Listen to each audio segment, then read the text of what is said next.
Competing in esports has largely been for the young, with players starting in their late teens and playing through their 20s, as only a few continue to compete at the highest level in their 30s and beyond. With the grind of competition wearing players down, and with the tantalizing path of streaming just on the horizon, it's not shocking to see players move on early. Just look at European League of Legends star Febiven, who retired this past month at only the age of 24. Naturally, teams across all esports are going to start scouting younger just to get more years out of the talent they do pick up. And while many of these young players can be considered projects, some teams get lucky and find a game-ready player with star potential. Enter rising Valorant star Zachary Zekin Patron, a 16-year-old playing for XSET Gaming.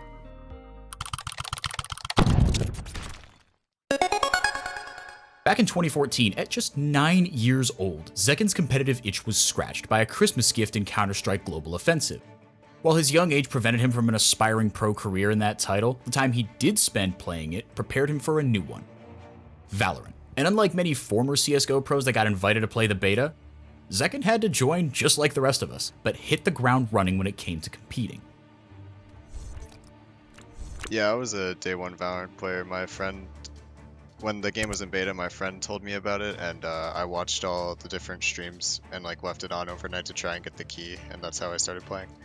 Me and some of my friends thought that we could play competitively really early because we thought it's a new game, it's something fresh, maybe we can get in before everyone else does and get really good. So we were trying to join teams right away, so it was pretty competitive right off the bat. Zekin's first taste of Valorant competition came with teams like Wichita Wolves, Phoenix One, and Noble. At various points during his time with all these teams, Zekin took on the in-game leading role. Since joining XSET, that role has been shifted to Def, but Zekin is still learning from the British CSGO veteran and eyeing a potential return to in-game leading in the future. I think being able to have more control over the game and what your team does, making the right decision at the right time always feels really good afterwards, so I just thought it was a fun role to play. I think that with Def taking on that IGL role, it's up to me to try and learn as much as I can from him to see what he does right as an IGL and try and be sort of like him, because I think in the future I would like to IGL again. So I think for now, my path of growth would be to learn as much as I can from him and grow mechanically at the same time.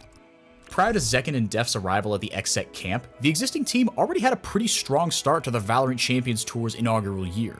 They're one of the few teams who've never lost in an open qualifier, and they reached the final NA event at the end of both Stage 1 and Stage 2. However, it was at those final regional events, Masters 1 and the Stage 2 NA Challengers Finals, where they would come up short. After signing Def and Zekin before Stage 3, XSET faced their greatest challenge to date, the reigning champions of Masters 2 Reykjavik and the team that had constantly gotten the upper hand over them: Sentinels. I think that what Sentinels does so differently is that they just have the confidence at all times. They fully trust each other to make an individual play or to make the right play whenever, and they all play with so much confidence compared to other teams. It's a big difference. But XSET did the unthinkable. Not only did they defeat Sentinels in 3 maps to secure a Challengers playoff spot, but they even won on Haven, a map that Sentinels hadn't lost on in 14 straight tries. That win for XSET snapped a streak of 16 straight for Sentinels, and was only their 3rd loss ever since adding 10s before Masters 1. With their playoff spot ensured and the job done, XSET continued to make a statement by defeating 100 Thieves in the next series, again stealing away the opponent's pick of Haven. This time, it was Zekin himself who closed out the map in back-to-back overtime rounds, using a mix of smart sky utility and pure gunplay. Garage. Aldron's gonna isolate Zekin. He needs to try to stay alive. Flash will come through. It's beautifully timed. Finds steal for the first. Watch out for BCJ. He's on the flank. He finds the second. The keys to victory for Zekin and company: preparation, confidence, and momentum. Going into Sentinels, we did a little bit of review as to what their comps were and sort of a little bit of their tendencies. Going into that 100 Thieves match, we were still kind of riding the high of the Sentinels match, so we weren't able to get much review in for that, but I think we had a pretty decent idea of what we were going into when we were about to play those matches. I think that what we did best was just playing with confidence. I think our mentality was really good going into it, thinking that these guys are human, we can beat them, and that when we executed, we were going off that mentality, and it worked really well. Looking ahead, the future is bright for both Xset Valorant and their young rising star in Zekken. But looking back at his first couple years in competitive Valorant, he knows what he'd say to other young players with dreams of competing. Don't stop. I guess my biggest piece of advice to give them is just keep going. Don't stop. There's no reason to stop. If you're so young, and if you're so young, you already have a lot of potential to grow. So just don't waste that potential and just keep going.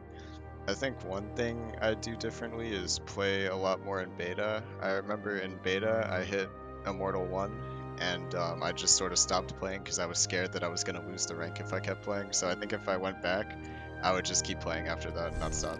From being afraid to lose his beta rank to playing fearlessly in the face of teams like Sentinels and 100 Thieves, Zekken has already proved he's worthy of a spot competing in the top tier of professional NA Valorant. With so many years ahead of him, there's no telling what he can accomplish as Valorant continues to grow.